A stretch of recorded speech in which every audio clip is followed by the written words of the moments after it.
Another unboxing video of a classic Warhammer piece. This is the Ogre Kingdoms Scraplauncher. This is the original pewter set that came out with the Ogre line back in 2003, 2004, something like that. And I passed hard on this back in the day.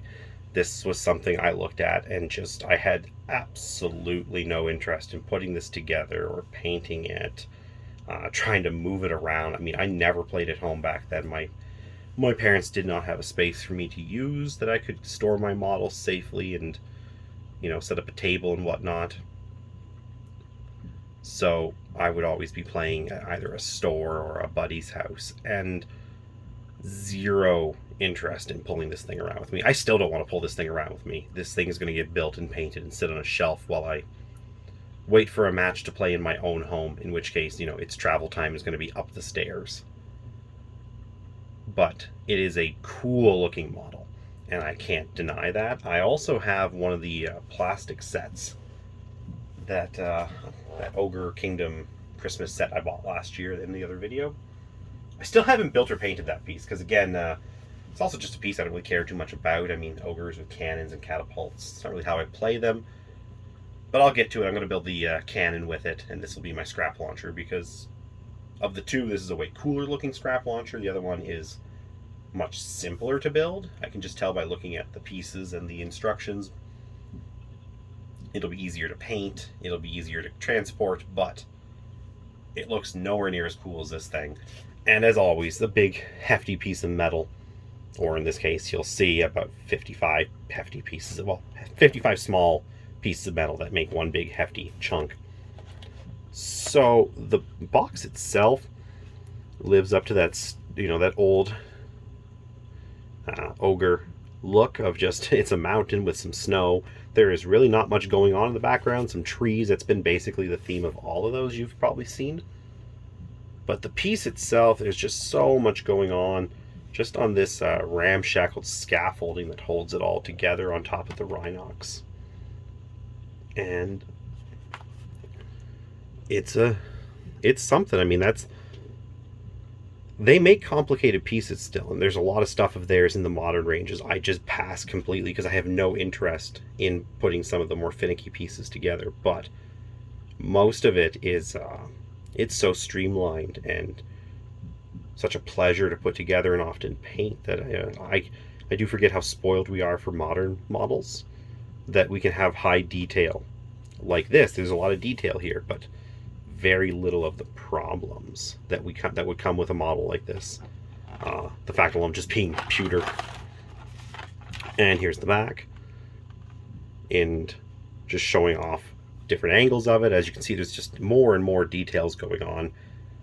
Some of the suggested colors, again, as always, never enough colors. Even just 6 of them, I feel like that was just their go-to number, was just show off 6 colors. There's not much to even... There's too much to say, actually, I guess is what I mean.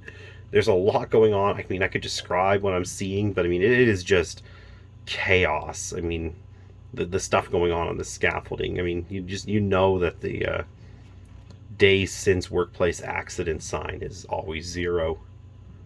And that there is Noblars constantly getting caught up in the mechanisms. But thankfully, there's always more of those guys, right? So I'm going to open it up now, and this is not going to be a long one because I am not going to be describing all these pieces. There's just way too much in here. Move my handy dandy spice rack leaner against her out of the way.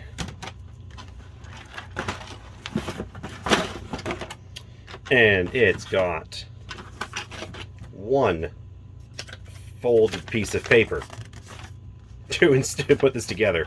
This is it. This is the instructions. It is one sheet that they folded. Just what is this? A5. And they say there's 5 steps. That's very generous. I mean, step 5 here is about 7 or 8 steps in one. But I mean, it's not super complicated looking to put together. It's all pretty straightforward. It's just not something I look forward to. This is a thing I'm going to do really fast, really dirty, get it painted, get it pinned and glued and all that. The old classic, because we haven't seen it in a while. You should buy our stuff pamphlet they always included. This is the stuff that I was constantly looking over, and I remember almost buying the catalogs, like the collector's guides and stuff, a few times, and just basically talking myself down over the years. You know, when it would come up and say, no, I don't need that.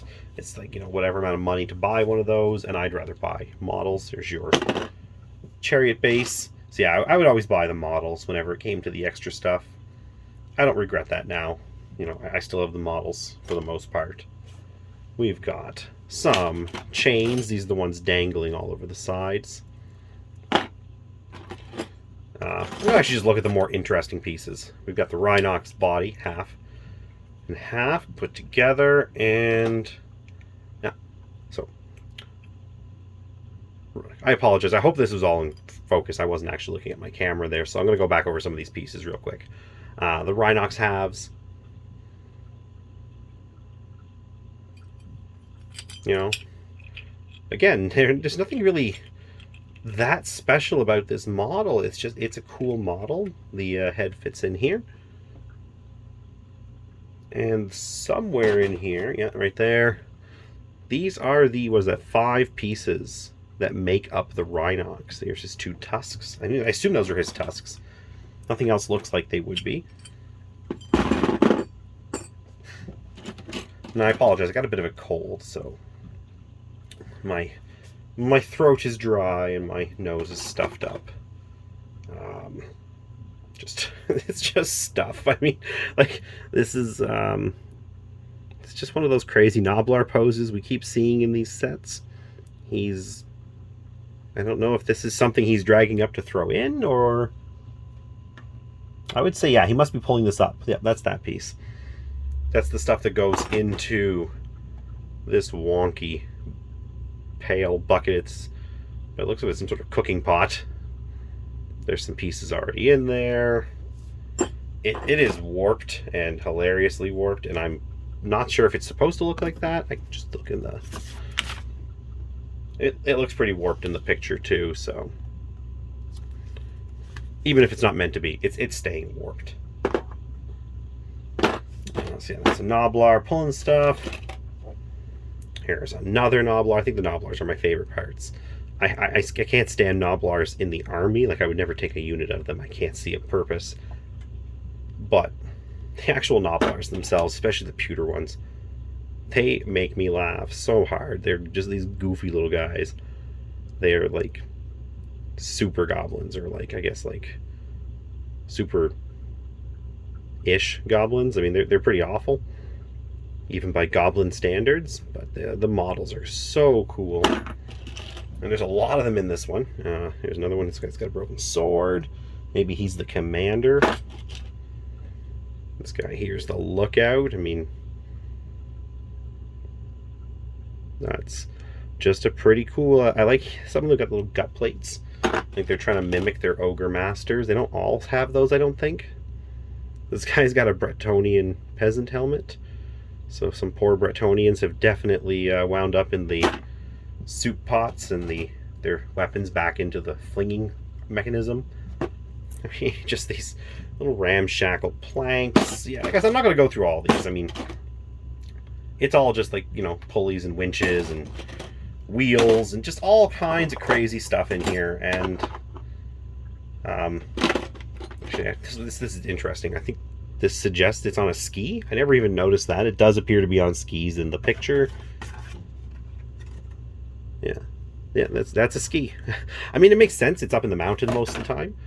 And this is something I always say about Games Workshop. A lot of times their new stuff, I find it's too on the nose and it's too perfect.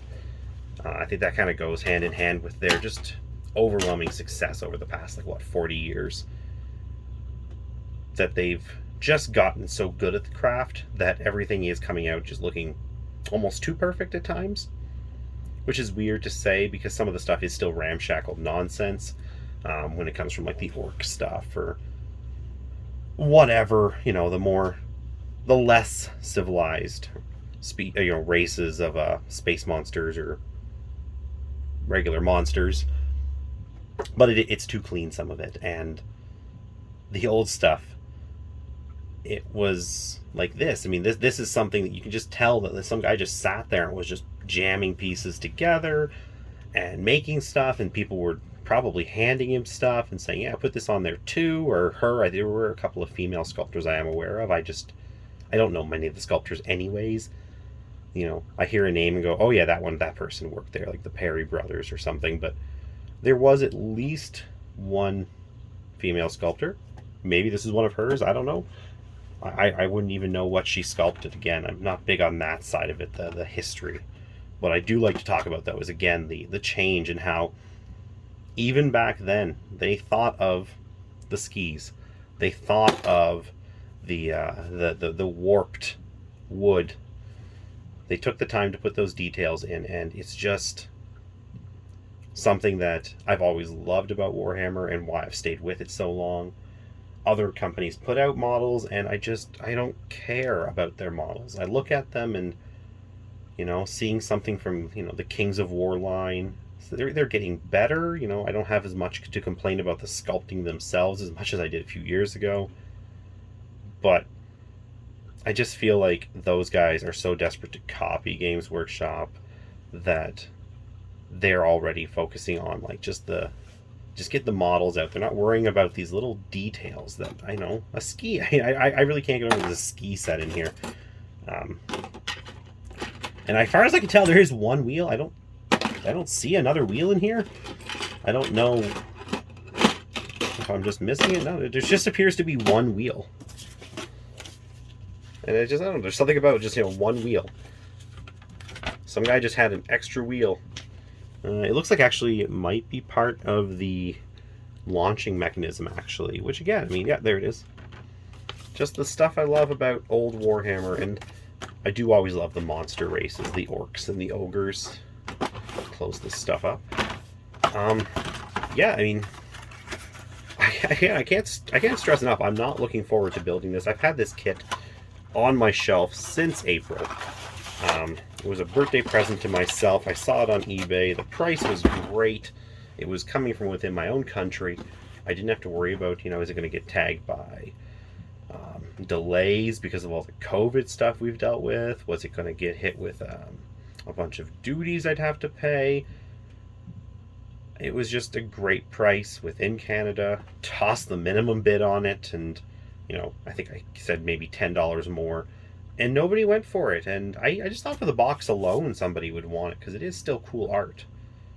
But I mean, it was still shrink wrapped and everything. And I guess nobody wanted it. And I mean, I don't blame them as far as, if you want a gaming piece, this is not it. I mean, this thing is... It didn't even get redone Finecast. As far as I know, this thing here was a resounding failure for marketing and sales, I believe. I don't think anybody liked it. Maybe there's people like me who appreciated the looks, but I just don't think anybody wanted to build it. I mean, I look at this thing now, and I am dreading the amount of pinning I'm going to have to do. I don't even know what I have to pin. This thing is a mess. I have a lot of respect for the designers for just making something like this.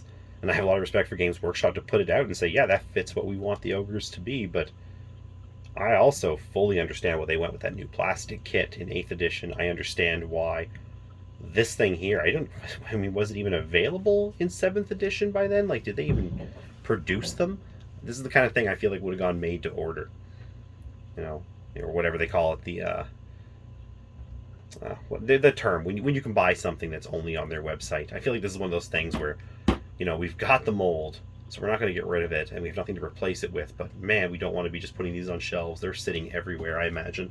I've never seen anybody with one of these. This is one of those sets that, it stands out. It's to, like, in my mind, kind of like speaks to what the Ogre Kingdoms are, but I've never seen anybody own one. But I remember a lot of people bashing it and talking a lot of crap about it, and just yeah, I'm kind of rambling now again, as I always do. It's kind of what I do with these. I'm sure you've noticed. But even just looking at this, I am a little you know, I'm hesitant to get started. I've got to get it done. I would like to get the vast majority of my ogres finished by the end of the year. I already have most of them done, but I'd like to leave, you know, maybe this one for 2022 and maybe one more. I have a butcher to finish and some lead belchers, and that's about it. Everything else is finished. Oh, and a hunter. So I only have about 8 models I need to build before I get onto this and then the little like cannon set from 8th edition, the little whatever it's called, the big cannon that drives around the field. Otherwise, everything's done. I do need to get those out because they turned out just amazing as far as I'm concerned. I think I did a great job. They're exactly what I wanted, and I'm looking forward to getting my ogres finished and have them just done, not have to worry about them anymore, because I don't intend to buy any more other than maybe a couple of more iron guts. But that's something else I'll talk about in a different video. Thanks very much for your time, and everybody have a great day.